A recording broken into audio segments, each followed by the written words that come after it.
வணக்கம், இது உங்கள் கேவிபி நியூஸ். கோவில்பட்டி ஸ்ரீ மாலையம்மன் கோவில் திருவிழாவை முன்னிட்டு திருவிளக்கு பூஜை.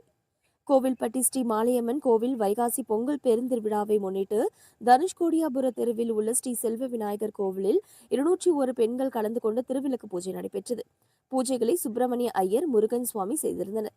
விளக்கு பூஜையில் கோவில் தலைவர் வெங்கடேஷ், செயலாளர் வேல்முருகன், பொருளாளர் தங்க மாரியப்பன் மற்றும் கோவில் நிர்வாக கமிட்டி உறுப்பினர்கள் மற்றும் கோவில்பட்டி சுற்று வட்டார பகுதியை சேர்ந்த ஏராளமான பக்தர்கள் கலந்து கொண்டு சுவாமி தரிசனம் செய்தனர்.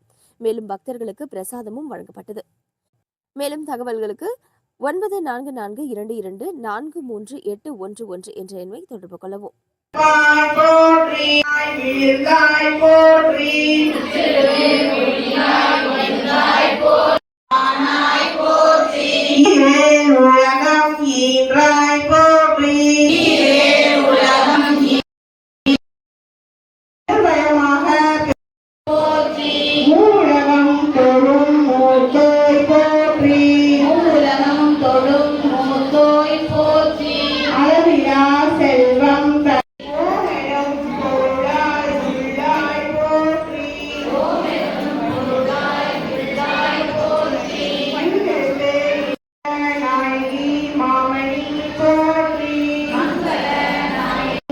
இயல்பினாய் போற்றி, இடரை களையும் இயல்பினாய் போற்றி, எரிசுடராய்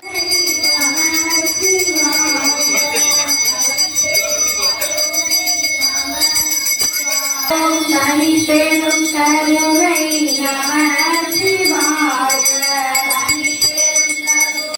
எங்களின் ஜோதினி, ஈஸ்வர ஜோதினி, கங்கிலா ஜோதினி, கற்பூர ஜோதினி. எல்லோரும் அப்படியே தீபத்தட்டை மேலே காட்டி எல்லோரும் தீப தரிசனம்